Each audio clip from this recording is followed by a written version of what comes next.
I'm Leigh Brown, and this is Crazy Shit in Real Estate. Today, we're talking prisons, and I'll just let you wait to see what that means. We've got Jessica Wade. She's delightful. So enjoy this conversation. I've got some notes to take, and I'll see you on the other side. You're listening to Crazy Shit in Real Estate. You'll be amazed at all these wild but true situations that others have found themselves in. Because on this show, you'll hear uncensored, unbelievable stories from the world of real estate. I'm Leigh Brown. Let's dive right in. Tell me, who is Jessica Wade? Where is she located? Give us the backstop. And by the way, for all my listeners, tell them what color that lip gloss is. They're going to ask. Oh my goodness, what color is this lip gloss? Romantic. It's a romantic lip gloss. I mean, you've got to have a little romance in your life, and it might come from the lip gloss. You never know. That's right. That's right. So I'm Jessica Wade. I am located in Northeast Georgia. So about an hour northeast of Atlanta at the foothills of the mountains near beautiful Lake Lanier. And I've been in real estate 10 years. Loved every minute of it for the most part, really, because, you know, we all have our ups and downs. Yeah, for the most part, it's a very accurate statement. That's right. That's right. So I've done everything. I started out as an agent assistant, then started a real estate team, my agent that I was the assistant with, and then we opened a brokerage, and then he left me. He did retirement. And so I was running a brokerage before I ever became an agent. And I looked like a deer caught in headlights. But then, life happens. Then to 2019, I closed the brokerage and I became just an agent. So I've been just a single producing agent for the last 3 years. Now, I'm going to have to mama hen you on that. Don't you say you're just a producing agent. You can say, I'm a producing agent, because just sounds like that's lower than owning a brokerage. And it's not, it's just different. So fix that statement for me, Jessica. I am a producing agent. There you go, baby. Good job. All right. So you have the really interesting trajectory here. And by the way, 10 years, that's a lifetime in other worlds. And in real estate, it feels like 2 seconds because you turn around and you're like, holy smokes, 10 years got away. So I want to know how you landed as an assistant to start with. Was it because you were fascinated by real estate, or is it because you're wired to be organizational? Or tell us a little bit about the starting point. Yeah, so I had been a stay-at-home mom for 12 and a half years. My husband and I were driving, and I was like, when Madison starts kindergarten. And he says, you need to do real estate. And I was like, real estate? I was like, I heard you don't get paid to do real estate. So put out a couple of feelers in town. And I said, I want to do real estate, but I want to get paid to do it. So that's how I ended up as the assistant for an agent.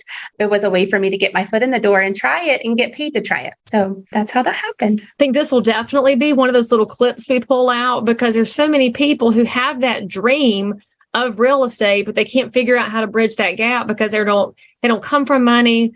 They don't have a lot saved up. They just don't have the ability to make the leap. And you had kind of both. You had the spousal support, which is absolutely instrumental to making it in real estate, but also finding that financial stability means you can breathe a little bit and not have to jump where you maybe should tiptoe. Now, how did you go from assistant to being a partner in a team? Because obviously that's probably the weirdest transition I've ever heard. Usually the team leaders are the top producers, and we don't usually hear about the person who was keeping the whole business running, jumping up from that point. Was it that he saw in you inherent leadership style? What did he tell you he saw in you when he pulled you up? Yeah, he said, you compliment me so well. So he had been in real estate for 30 years. So he was very seasoned in the real estate side, and I was more seasoned in the marketing technology administrative side. And so we just complimented each other. And he, within 6 months of me working with him, he said, I think we need to start a team. And I said, this me, but let's go. So we did. We started our team, and, it was the number one team at the brokerage that year. It was such a great transition for me to really just get a full big picture of what real estate looked like. And then we felt like we outgrew the model at that brokerage, and we started our own brokerage, and we ran the brokerage like a team. So I was responsible for training the agents and for coaching them. And I learned a lot from my agent that I was the assistant from. And so I just kind of would regurgitate that back to the agents. And it's just a great opportunity for me. But yeah, it's definitely a strange trajectory to go from assistant to team leader to brokerage owner. But frankly, I mean, real estate's full of those odd trajectories because when you first even come near the business, you don't realize there's 1,000 different pathways. And luckily for you, in 10 years, you've lived in a whole bunch of them. So, hey, you can try it all out. Now, I want to hear about, because there is a big space in real estate for that seasoned agent who's ready to pull back, maybe even ready to fully retire and get out. And they don't know what to do to transition that well-developed 30 years worth of business and relationships to someone else without the consumer feeling like they got passed off, or without that next agent feeling like they're going to have to be completely cloned from that other agent. Because obviously, I love what you said, that he mentions y'all complement each other.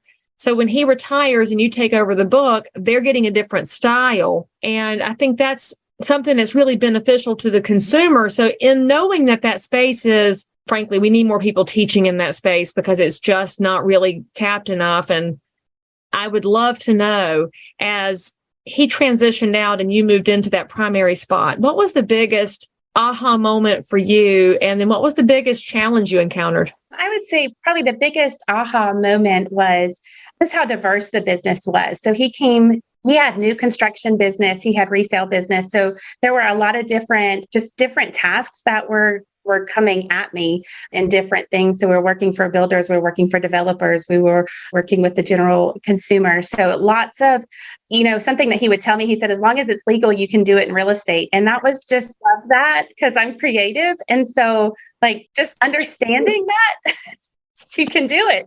So that was good. Then the challenge, though, like you said, I mean, he's got such a wealth of knowledge that I just was trying to pick up along the way. And so I think that was my biggest challenge, was absorbing as much as I could. And then his biggest challenge was letting it go. But once he decided to let it go, he embraced retirement. So it was, once he did it, he was like, okay, I'm done. And it was a good transition for both of us. So he was able to move past his control freak tendencies on the same day. He's like, I'm worried, I'm out.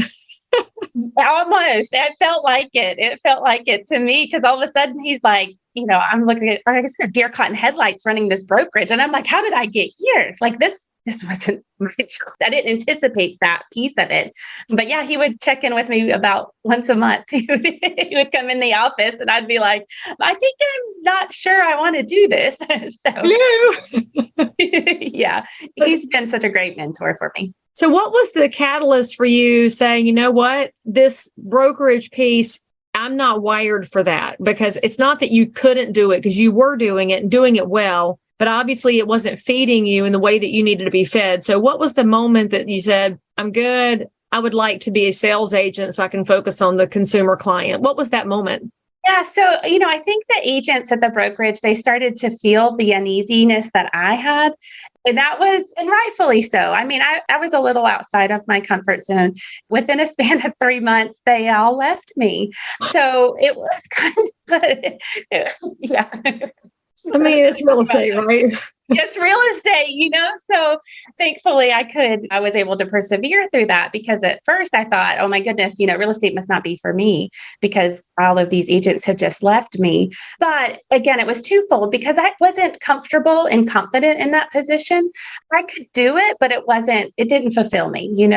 Looking back on it now, that was the best thing that could have happened. Having those agents leave, it was horrible. It was trying, it was devastating at times, talk about killing your pride. I just built this amazing brokerage and the branding and all of that. But at the same time, going right into production, the leads that I was generating for the brokerage, they just continued to come. And then I didn't have to share them with anyone. They just came to me. And so I was able to just, take that and kind of catapult my business. If you are remotely awake, then you know that we are heading into some really tricky economic times. We have home buyers that have put the kibosh on buying. We have sellers who have found out suddenly their houses aren't dipped in 14 karat gold.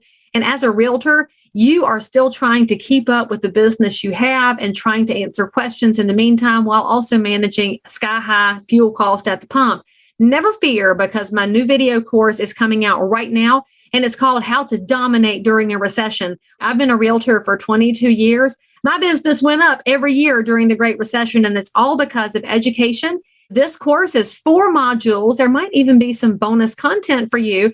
The price is $199. I am delighted to bring this out as quickly as possible because, friends, there's no time like the present to make sure our neighbors are stronger and we protect the American dream. Click on this link, www.dominatethisrecession.com, and I'll see you there. Now, back to this amazing content. Well, that's an emotional hit too when agents leave. And I don't know that we've ever really encapsulated that in the brokerage world, that it's not just that they take their production with them. It hurts because we have these interpersonal relationships. We know each other's families. We're around each other at all hours of day and night. And so they can leave for all the business reasons in the world that are valid and logical, and it still hurts. And so I guess when you got to talk to those consumers again, you're like, they still like me. Somebody likes me. I'm okay. This is going to be fine, because there's that emotional undercurrent in real estate is wild, just wild. So when you made this transition and said, all right, I'm letting go of the brokerage, because you have to have that moment of, I'm letting this go so you can focus on something else. How did you make the business transition? Because you had gone from nurturing agents and building marketing for other people for the firm to having to shift to talk about yourself, which is what realtors are known for. But frankly, they have a hard time with sometimes because we're told to be egotistical, and a lot of your agents are just not ego driven. So how did you switch that perspective effectively, and what kept the phone ringing? Yeah. So, I was responsible for all the marketing for the brokerage. And so, I'll be honest, when they left, I called my business partner, John, who was enjoying retirement. And I said, closing the brokerage and I'm leaving real estate. And he said, no, you're not. And I said, yeah, I think that's a sign. They're all left. I'm going to leave real estate. And I actually even took a part-time job because I thought, I can't do this. And lo and behold, that marketing continued to work. And so people started calling me, and I was like, okay, well, I can do this. Let's try it. Let's just try it.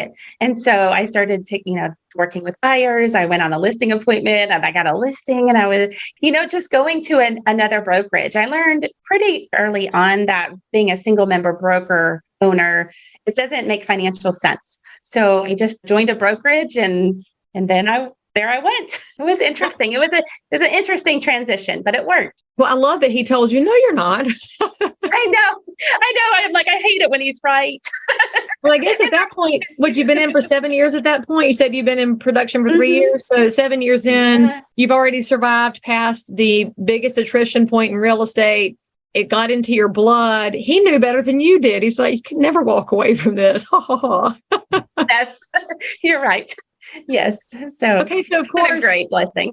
Well, I love him for that. That was awesome, because obviously it just sat right here in your little part-time job, reminding you that you already knew real estate, whether you knew this particular angle or not. All right. So in your 10 years, and now you've hit the moment. And by the way, fellow listeners and viewers, I tell people this all the time. If you make it to 10 years in real estate, your phone's going to ring. And I hate to tell y'all that it takes a whole decade, but it does take a decade. And then people just kind of remember you. It's hard to win that mind share. So high five, sister, because you've made it to the 10-year mark. Now I want to know, and all the different angles you've seen in the business, whether it was what some other agent was going through or what John was going through, or what you've seen in your production years. It's the craziest thing you've seen that made you say, what? It's been some crazy things. Let's just narrow it down. I've recently been working with a lot of people in jail, which has been one of those interesting. Okay, I have talked to a lot of agents about their marketing niche. Never once, ever, of all the agents I've ever met, has anybody had a niche in the jail. So I'm in, girl. Tell me about this. I started talking to people. I said, how do I tell them on the inside I can help them sell their property on the outside? Oh my God, the marketing writes itself. Right? That's just my newest thing. I had 2 clients in the last 3 months in prison, one in the local jail system and one in the state prison system, both of them having to sell property on the outside. So learned a lot about how to get a power of attorney from an inmate in the different locations. And they they do become a ward of the state.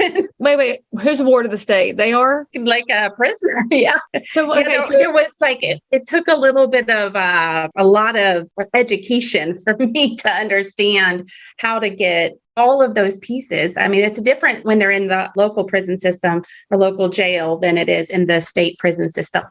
Okay, so if I commit a crime, get locked up, and I own a house, and I say I've got to sell the house to pay my legal bills, because I would guess that's why houses have to get sold, because lawyers make so much. So you get a call from cell block B. He says, I've got a house on city block A. I need to sell it. So because he's in jail, he can't sign the documents. And so he's a ward of the state while he's in jail. He can't sign the document. So, but you can get a power of attorney. As long as they have a valid ID, then you have to make an appointment with their counselor and work on getting a power of attorney to allow them to be able to sign. I don't know anything about this. Okay, so why can't they sell their own house while they're in jail? Because do you inherently lose that property rights freedom when you are locked up?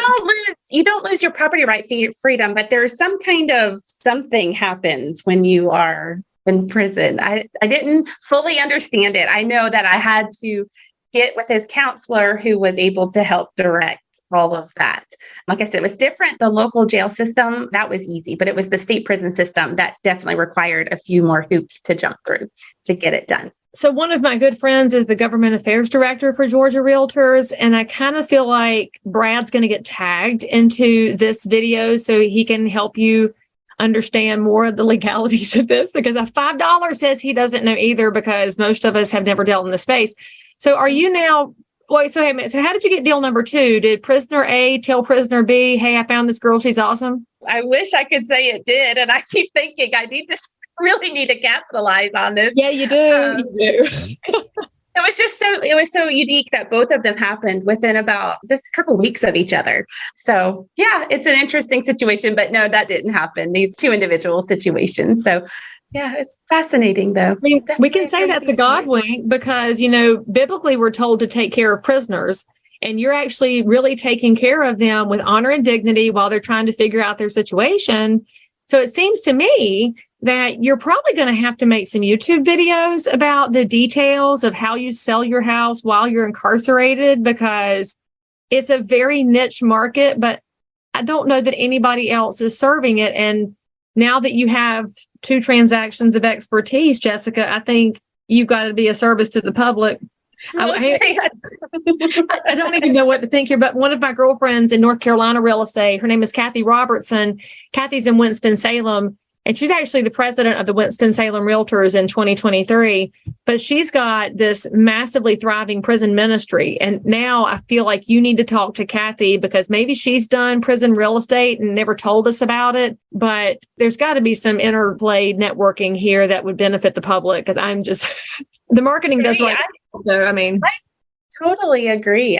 Because, it is challenging for them to figure out how to do business outside of the jail walls. So yeah, it was definitely more challenging than I had anticipated, but it's a market. There's definitely a market for it. And you powered through, because like John said, you may as well. You're not going anywhere. Yeah. So. That's right. Did he ever sell a house to somebody on the inside, or sell one for somebody on the inside? Yeah, I don't know. So you need to remind him of this, that now your expertise has scaled a mountaintop he didn't climb. So have some fun with him. Yeah. Yeah. So Jessica, if anybody's looking for an amazing realtor in Georgia near the mountains, how can they best find you and either network or send you some business? Yes. So you can find me on Facebook, Google, LinkedIn. That's Instagram. That's where I hang out. Jessica Wade, real estate agent. And you can find me. Although I probably should say Jessica Wade, the prisoner's realtor. There's so many things you could come up with for marketing here. Again, providing. As long as it's legal. As long as it's legal, you can do whatever you want. The immortal words of John. It might even be the title of this episode. If it's legal, you can do it in real estate. Love that. Thank you so much for coming on the show and bringing us a different perspective, but also not just from the prison piece, which is, I never thought of that before in a zillion years, but your trajectory is the kind that gives a lot of people encouragement. So thank you for sharing that, because if you're in a place in real estate that doesn't feel right, it doesn't mean you have to get out of real estate. It might just mean there's a different pathway to pursue. And that's what we have to do, is support each other in figuring out the journey. That's right. Keep going. Well, guys, if you love Jessica, because of course you do, leave her some comments and some thumbs up, subscribe for more, and we'll see you next time. As always, I'm so super thrilled that you joined in for more crazy shit. And if you're a realtor, investor, inspector, lender, or just a regular human being who happens to have an unbelievable story that you need to tell the world about, or frankly, you just need to one-up the story you just heard, then make sure to DM me on Instagram at Leigh Thomas Brown, or tweet me at Leigh Brown, or frankly, any social network where you hang out. I'm there. And if you had some fun, then you totally want to subscribe so you don't miss out on any future episodes.